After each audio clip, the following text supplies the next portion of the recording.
One pinch of hemlock was all it took to turn Amahle Dlamini's dream job into a death sentence. She hadn't meant to grab the wrong jar. God knows she hadn't. But in the roaring heat of a 100-cover dinner service inside Kael Mthembu's Santon Estate kitchen, with 3 sous chefs screaming behind her and the sweat stinging her eyes, she'd reached for what she thought was wild sorrel. Bright, clean, faintly sour, and her fingers had closed around something else entirely. She only knew something was wrong when Kael Mthembu pressed his fork to his lips. The room didn't erupt immediately. It froze first, like a frame stuck between heartbeats. Every white-gloved server, every suited bodyguard, every polished guest suspended in a breath they couldn't finish. Then the Don blinked. He set his fork down with a quiet precision that was somehow more terrifying than if he'd overturned the table. And the silence in that dining room became the loudest thing Amahle had ever heard. By the time the convulsion hit, her soul had already left her body. She'd heard the name Kael Mthembu long before she ever stood in his kitchen. You couldn't grow up in Soweto, couldn't watch your father's taxi business bleed out under debt, couldn't claw through culinary college on a bursary and borrowed time, without learning the name of the man who owned 2 restaurants in Maboneng, a private security firm in Rosebank, and the silence of half the Joburg CBD. People said his name the way they spoke of lightning. Not with fear exactly, but with the sober respect of those who understood they had no power over it. But the position had paid triple the city average, and Amahle Dlamini was 4 months behind on everything. Now she watched from behind the kitchen service window as 2 of his men caught Kael Mthembu under the arms, and the glass and steel dining room of the most feared man in Gauteng became the most expensive chaos she had ever caused. They came for her within 60 seconds. She didn't run. There was nowhere to go. The walk from the kitchen to the private study where they brought her was exactly 23 steps. She counted them because counting was the only thing keeping her from screaming. The room smelled of old leather and sandalwood and something darker underneath. Authority, maybe, or the particular weight of a man who had never once in his life been told no. They sat her in a chair that cost more than her monthly rent and told her not to move. She didn't. 40 minutes later, Kael Mthembu walked in under his own power. He didn't look like a man who'd just been poisoned. He looked like a man who had been mildly inconvenienced at a meeting he hadn't wanted to attend. His suit jacket was gone, his collar open at the throat, and the dark fire in his eyes as they landed on her face was so steady, so absolute, that Amahle understood with perfect clarity that she was going to die in this room. "Your name," he said. Not a question. Amahle Dlamini. Her voice didn't shake. She was proud of that, in some distant part of herself that had already made peace with what was coming. "You knew what you were putting in that sauce." "I didn't." She held his gaze. "Couldn't afford not to. I thought I was reaching for sorrel." The jars were moved. The labels. She stopped herself. It sounded like exactly what a guilty woman would say. His expression didn't change. "Every person in that room believes you were trying to kill me. I was trying to impress you," she said. "I needed this job." Something shifted behind those eyes then. Not softness. Nothing so human as that. More like a calculation being quietly revised. He was silent for a long time, and she could hear her own heartbeat in that silence, steady and terrified. "You kufala a kufalingo kufika kwezinkinga," he said finally. "Life does not end with the arrival of trouble." The old Zulu proverb, delivered without inflection, like a sentence in a business report. "You'll be dead before morning if I release you. My people don't wait for confirmation." She didn't answer. What was there to say? "So," he settled into the chair across from her with the deliberate ease of a man who had never once been afraid of anything in his life. "Here is what I'm offering instead." The deal was simple the way a snare is simple, clean in design, devastating in effect. She would stay inside the estate walls. She would cook for him, and before every meal reached his table, every plate, every glass, every bite from any kitchen under his roof, she would taste it first, in full view, in real time. She would be his living proof that the food was clean. Refuse, and she would not leave the estate. Not breathing. Accept and still allow harm to reach him. Same outcome. Accept and serve faithfully. And if she found whoever had set her up, she would walk away free, with enough money to clear her father's debts, and open the restaurant she'd dreamed about since she was 12 years old, the one she'd sketched on the back of every notebook she'd owned since culinary college. "You're serious," she said. "I'm always serious." She thought about her father, about the restaurant that existed only in the sketches she kept folded inside her jacket like a private prayer. She thought about the fact that she was already a dead woman if she said no, and that at least this way there was a door, one narrow, dangerous door, that opened onto something that wasn't a grave. "I'll do it," she said. The room that became her prison was the most beautiful she had ever slept in. Linen curtains, polished cement floors, a A window that looked out over a garden, so precisely sculpted it seemed impossible that rain had ever touched it. The household staff treated her with a careful neutrality that told her they had been instructed not to like her. She ate at a small table in the service kitchen for the first 3 days, tasting each component of every meal before it left the kitchen, watched by a man named Sifo, who had the quiet patience of someone who had long since made his peace with all he'd seen. She tasted samp and oxtail, a seared yellowfin done with a burnt noisette that made her want to weep because it was almost right. She tasted Durban-style lamb curry with a depth that told her it had been cooking since morning. She tasted everything, and nothing happened to her, because the poison, she had already begun to understand, had never been meant for her. It had been meant for Kael, and someone inside this house had put it there. The first time she cooked for him with her own hands after the incident, her pulse was a war drum. She'd been given a private kitchen on the east wing, a space that smelled of cumin and cool stone, and she'd made braised lamb knuckle with a tomato atchar reduction because the high felt cold demanded it, and because cooking was the only place in the world where she still felt like herself. He watched her from the doorway for nearly 20 minutes before she noticed. "You don't have to supervise," she said without turning around. "I'm the one tasting it anyway." "I'm not supervising." He came into the kitchen, which surprised her. Men like him usually stayed on the far side of the invisible line between service and power. "I'm curious." "About what?" "About a woman who believes she might die any day in this house, and still chooses to braise lamb from scratch." She looked at him over her shoulder. "What would you prefer? That I sit in the corner and cry?"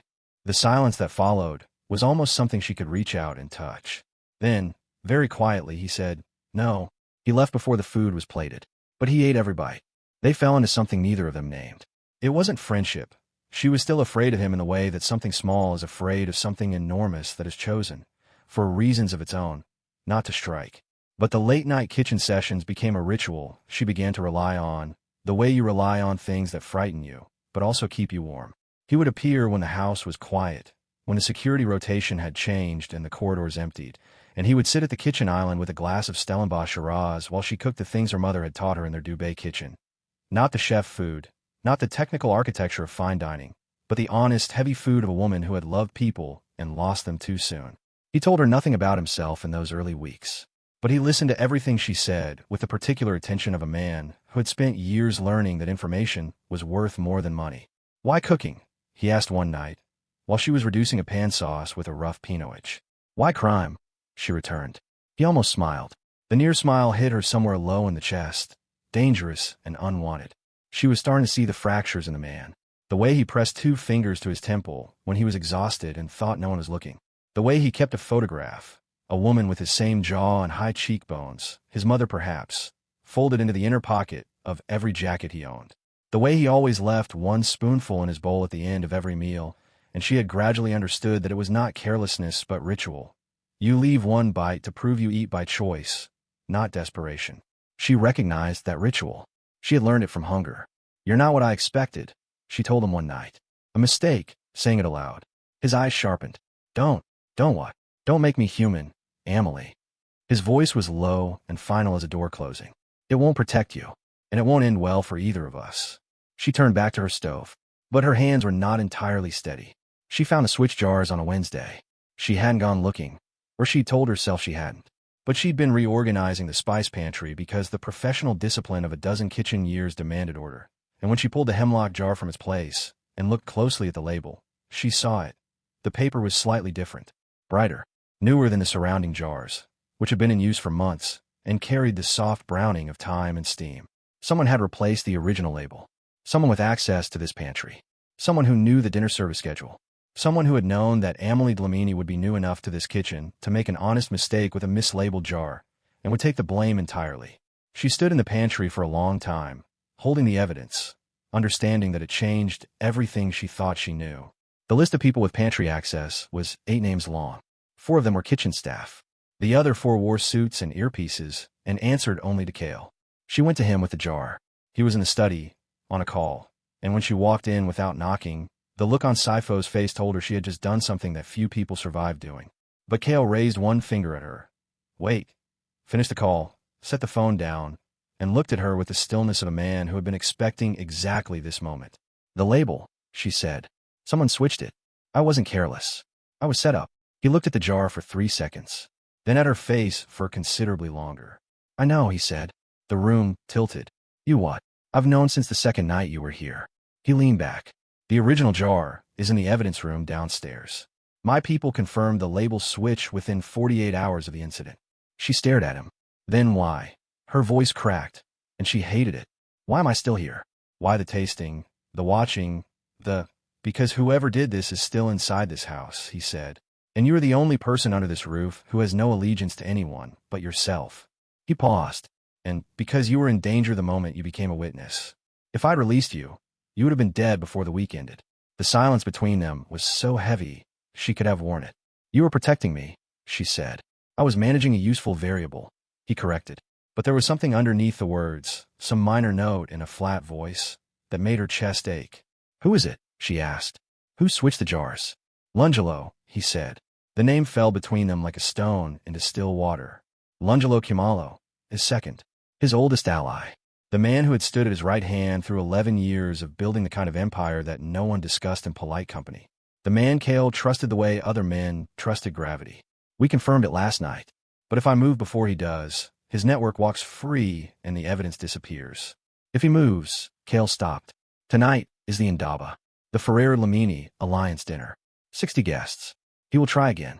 She understood then why he was telling her. Why, for the first time, he was telling her anything at all.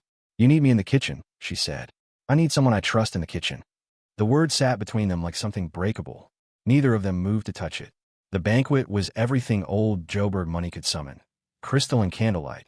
A dining room full of people who smiled with their mouths while their eyes performed constant surveillance. Amahle worked the private kitchen alongside two of Kael's vetted staff, cooking the 7-course menu she had submitted 3 days before. Every dish tasted under Saifo's watchful eye before it left the pass. She tasted them all, every sauce, every reduction, and she tasted the one that was wrong. The palate has its own memory. Years of professional cooking had given Amahle a tongue that cataloged flavors the way other people catalog faces, with instant recognition, involuntary and complete. The third course, a marrow broth that should have been clean and mineral deep, had something underneath it, something cold sweet and faintly metallic that had no business being there. She set the spoon down, looked at the pot, then at the ladle that had been used to portion it, a ladle she hadn't set out herself. "Don't serve this," she said quietly to Saifo. "Temperature problem. We pull it. Make the sorghum veloute from the backup menu." He held her gaze for a long 3 seconds. "Go," he said to the server. "Tell the room we're adding a complimentary amuse." She found a glass capsule inside the ladle's hollow stem, hair-thin, designed to dissolve at a specific heat, releasing its contents directly into the broth. She wrapped it in a cloth and said nothing to anyone except Saifo, who passed the information up in a single phone call that lasted under 30 seconds. Lungelo Khumalo was detained in the corridor between the 4th and 5th courses by men who moved so quietly that the guests in the dining room never noticed the air had changed.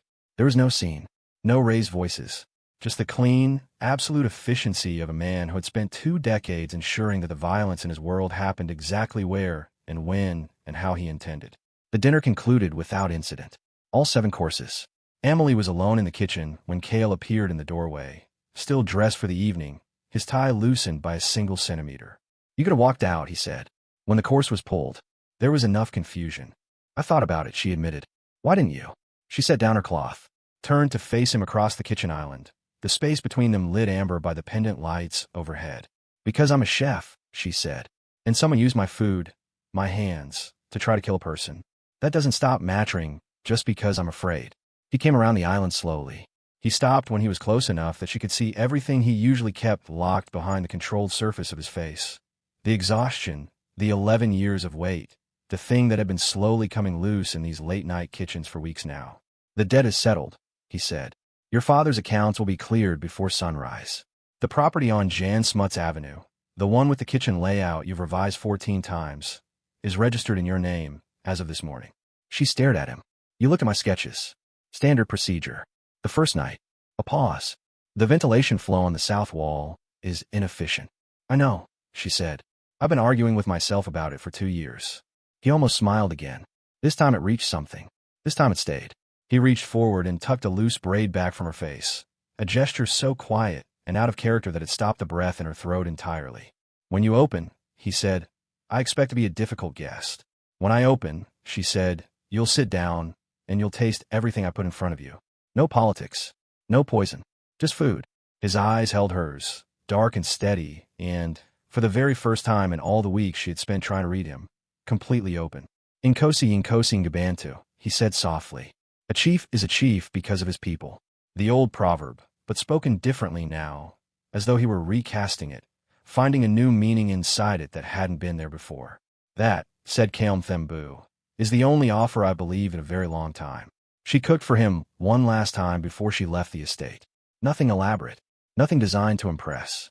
Just umkasho, the old Cape Malay dish of sugar beans and samp, slow-cooked with butter and a ghost of bay leaf, the kind of food her go-go had made on cold high-felt nights when the load shedding was bad and warmth had to come from somewhere inside the kitchen walls. She served it with soft, torn bread and no garnish, because honest food doesn't need to perform. He sat across from her at the kitchen island. No bodyguards. No theater. Just a man and a bowl of food and a woman who had somehow survived him. She watched him lift his spoon. She watched him taste it. And she watched something in his face, something ancient and armored and carefully maintained across decades, quietly, finally, come undone. It's good, he said. I know, she said. She left one spoonful in her bowl. The old ritual. He saw it, and set his own spoon down, and looked at her the way no one who feared him would ever have believed Kael Mthembu was capable of looking at anything, with recognition, and with something that had no name in the language of power. Outside, Johannesburg moved through its cold June night, full of noise and neon and the ordinary, dangerous business of a city that had never once stopped to catch its breath. But in that kitchen, in that amber light, with 2 bowls of umgasho between them and the long, strange road of the past weeks finally arriving somewhere neither of them had planned, Amahle Dlamini understood something she would carry for the rest of her life. Every meal is an act of trust. She had learned that from poison, and she had learned it from him.